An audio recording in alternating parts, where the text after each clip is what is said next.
Okay, this comment is cracking me up so hard, but yes, I am a recovered libertarian. I can talk about it without shame because you know what? When we learn better, we do better. Everybody's on a journey, and all of us have things in our past that we're not super proud of. So, this person said, I've never met a woman who is a former libertarian. Yep, that's true. Most of them are men. At least most of them who are all over the internet proclaiming their ideology are men. But let me talk about why I was a libertarian and why I'm no longer one. Keep in mind, I come from an evangelical background, even though I went to a very liberal hippie college. And I had this kind of weird mix of environmentalism and wanting to believe in community, and also this really strong sense of like the government is bad. Again, I was in my 20s, and this is like the late 90s, early 2000s, and the internet was different back then. And I was very naive. I really believed that if we gave people a good foundation, we taught them from the beginning that they should care about each other, that they should care about, the poor and children and, the widows and the orphans and all the ways the Bible describes like caring for the least of these. If we just appealed to people's natural sense of goodness, they would do the right thing. And I was looking at like government corruption and the way that our resources are so inefficiently used by governmental structures, and how much like narcissists and strongmen want to exploit government for their own power and their own gain, that I couldn't buy into having socialist programs, having social safety nets, having a governmental structure that takes our tax dollars and cares for community.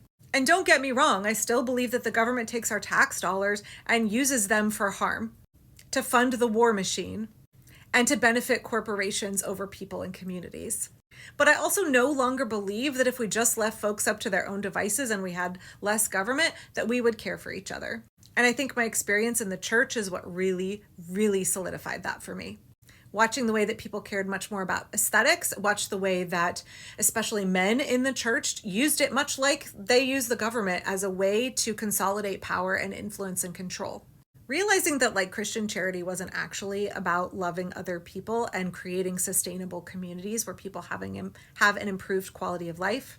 And thinking like, okay, I'm watching individuals in America worship at the throne of toxic individualism, of creating their self-sufficient homesteads, me, taking care of my own needs, being king of my castle, and being willing to throw other people under the bus in order to do that. Like consistently throw other people under the bus.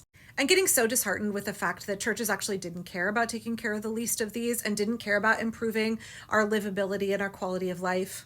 Again, I was in my 20s. I was very naive. I was coming from a place of believing that everybody else was a bit of a bleeding heart like me and wanted to make the world a better place.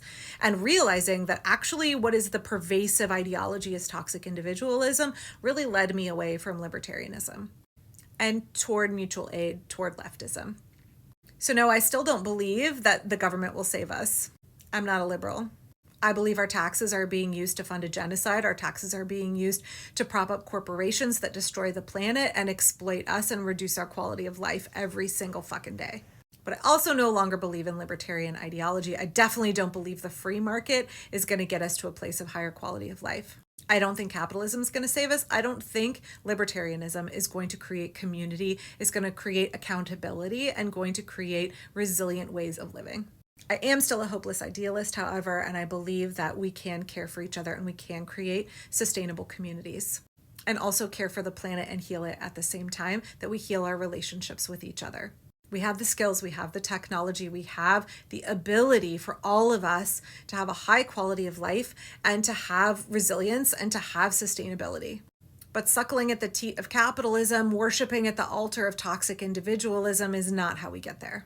So it took me a little bit. I was on a journey. I had to go from here to here. And the portion in between was like libertarianism, which was what got me through to where I am now, right? It was a step along the way. And that's part of the reason that I try not to judge people who are in process, especially people who are deprogramming, deconstructing from a very conservative right-wing past, knowing that they need time to peel back the layers of the onion and they have to work through all of those steps. So I try to be gracious with people who are in that process.